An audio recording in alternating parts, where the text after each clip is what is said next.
सो आज हम लोग कर रहे हैं इक्विलिब्रियम और उसके PYQs। Yes, starting with the first question, क्या इफेक्ट होता है कैटलिस्ट का इक्विलिब्रियम पे। कैटलिस्ट जो होता है ये इक्विलिब्रियम के कांस्टेंट को नहीं चेंज करता है या फिर इक्विलिब्रियम की पोजीशन को नहीं चेंज करता है। ये सिर्फ और सिर्फ इक्विलिब्रियम को फास्ट पहुंचाने के लिए बहुत ज़्यादा इजी रहता है कि इक्विलिब्रियम जो हो जाए वो जल्दी से जल्दी रीच हो जाए। कोई भी एक रिएक्शन है, जैसे हमने कोई भी रिएक्शन लिया है, जैसे H2 + O2 जो है वो क्या बना रहा है, हमारे पास H2O बना रहा है। यस, इक्विलिब्रियम के अंदर क्या आ जाएगा, that would be equals to, equilibrium would be equals to this product की कंसंट्रेशन डिवाइडेड बाय रिएक्टेंट की कंसंट्रेशन। ठीक है, तो इसको स्पीड अप करने के लिए जो होता है वो कैटलिस्ट का रोल होता है। नेक्स्ट कह रहा है ली चार्टियर प्रिंसिपल क्या है। ली चार्टियर प्रिंसिपल कहता है कि अगर एक सिस्टम इक्विलिब्रियम पे है और उसमें डिस्टर्ब हो गया तो उसकी इक्विलिब्रियम में उसकी पोजीशन जो है वो डिस्टर्ब हो गई है, तो वो शिफ्ट कर देगा उस वाली डायरेक्शन को जो कि अपोज कर देगा दैट डिस्टर्बेंस। ओके, क्या क्या फैक्टर्स होते हैं जो कि ली चार्टियर प्रिंसिपल के जो कि डिस्टर्ब कर सकते हैं इक्विलिब्रियम को। First is would be concentration, then next is temperature, then pressure and then catalyst. Concentration के जैसे हम रिएक्टेंट को ऐड करेंगे वो इक्विलिब्रियम को शिफ्ट कर देगा प्रोडक्ट्स की तरफ। टेम्परेचर के जैसे ही टेम्परेचर को बढ़ाएंगे वो शिफ्ट कर देगा एंडोथर्मिक रिएक्शन को प्रोडक्ट्स की तरफ। और प्रेशर के जैसे प्रेशर को बढ़ाएंगे वो शिफ्ट कर देगा सिस्टम को towards the side with a fewer gas moles. Catalyst increases the reaction rate but does not shift the equilibrium position.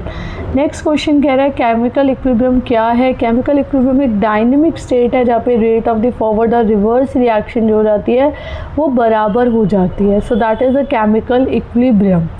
Equilibrium constant लिखना है आपको इस वाले एक्सप्रेशन के लिए। How you will write it down. N2 + 3H2 जो है वो क्या दे रहा है, twice of NH3, correct.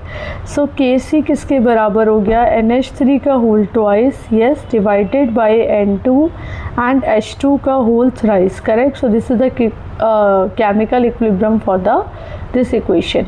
Next कह रहा है क्या होगा इक्विलिब्रियम का ऑफ द एक्सोथर्मिक रिएक्शन अगर टेम्परेचर को बढ़ा दिया जाए।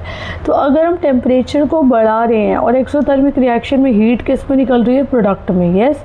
हीट निकल रही है, अगर हमने टेम्परेचर को बढ़ाया तो वो बैकवर्ड डायरेक्शन के अंदर शिफ्ट हो जाएगा जिसकी वजह से इक्विलिब्रियम जो हो वो मेंटेन रहे।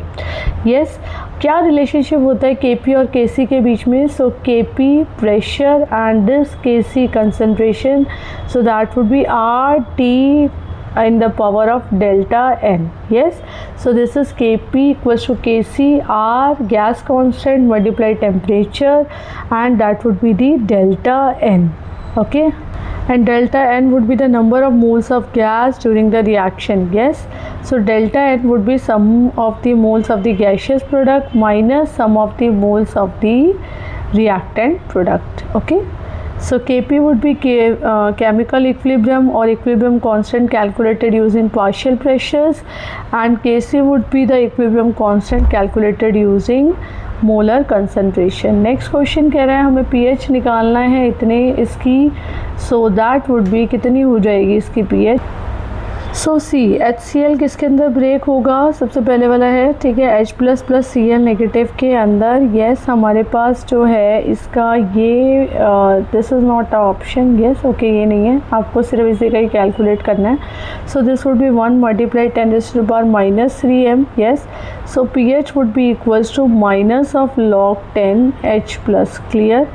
That would be minus of log 10 10⁻³ answer would be minus of -3, that is 3।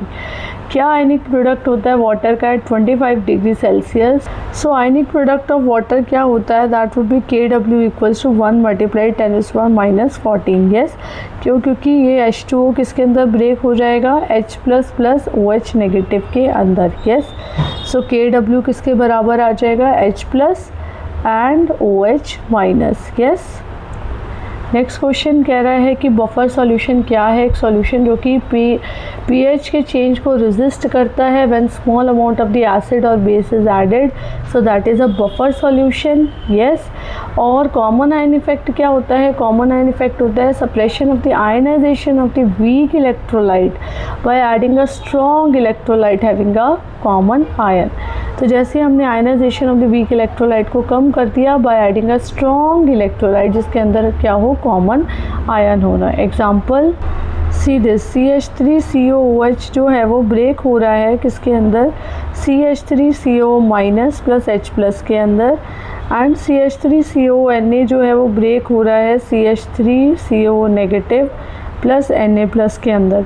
सो जो कंसनट्रेशन है एसीटेट आयन की वो इंक्रीज़ हो जाएगी because of the common ion, और इस वाले स्ट्रेस को रिलीव करने के लिए equilibrium of the weak acid would shift to the left. Yes. Okay, so buffer solution हम लोगों ने पढ़ लिया ना। ये बफर सॉल्यूशन जो होता है वो पीएच को मेंटेन करने के लिए हेल्प कराता है केमिकल और बायोलॉजिकल सिस्टम में। नेक्स्ट कह रहा है सॉल्युबिलिटी प्रोडक्ट क्या होता है। So solubility product is a product of the molar concentration of the ions in the saturated solution each raise to the stoichiometric power. Yes. And next is what is the pH of the neutral solution of 25 degree Celsius. So neutral solution का pH कितना आ जाएगा? 7. Yes.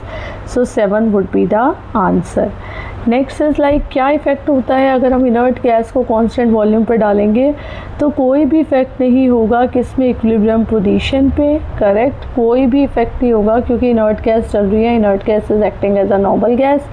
ठीक है, उसका कोई भी effect नहीं होगा। करेक्ट। और क्या होगा अगर रिएक्टेंट को हम लोग इक्विलिब्रियम सिस्टम में डाल देंगे? जैसे रिएक्टेंट से प्रोडक्ट है, अगर मैं रिएक्टेंट को बढ़ाती जाऊँगी तो ये जो इक्विलिब्रियम है वो प्रोडक्ट की तरफ शिफ्ट होता जाएगा।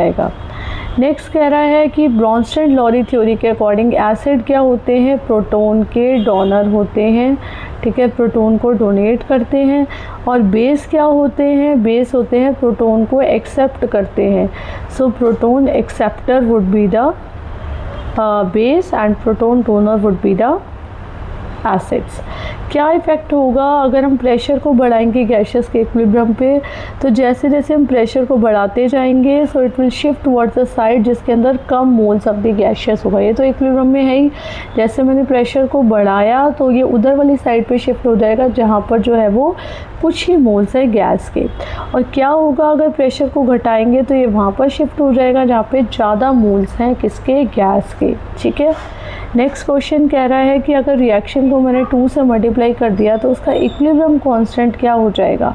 तो इक्विलिब्रियम कांस्टेंट हो जाएगा K²। अगर मैंने रिएक्शन को ही 2 से मल्टीप्लाई कर दिया है और अगर मैंने रिएक्शन को डिवाइड कर दिया है 2 से तो इक्विलिब्रियम कांस्टेंट कितना चेंज होगा? So that would B √K। ठीक है, ये √K हो जाएगा, दैट वुड बी √K। ठीक है, पहला वाला क्या हो जाएगा? K² और दूसरा वाला आ जाएगा √K अगर हम लोगों ने रिएक्शन को डिवाइड कर दिया है 2 से। यस। सो अगर ये वीडियो समझ में आ गई है so please like it and share करना अपने फ्रेंड्स के साथ, and please watch 11th and 12th की 11th की PYQs आते हैं केमिस्ट्री के सैटरडे एंड 12th के PYQs आते हैं Sunday. So please subscribe my channel. Yes, for getting more types of the videos. Bye.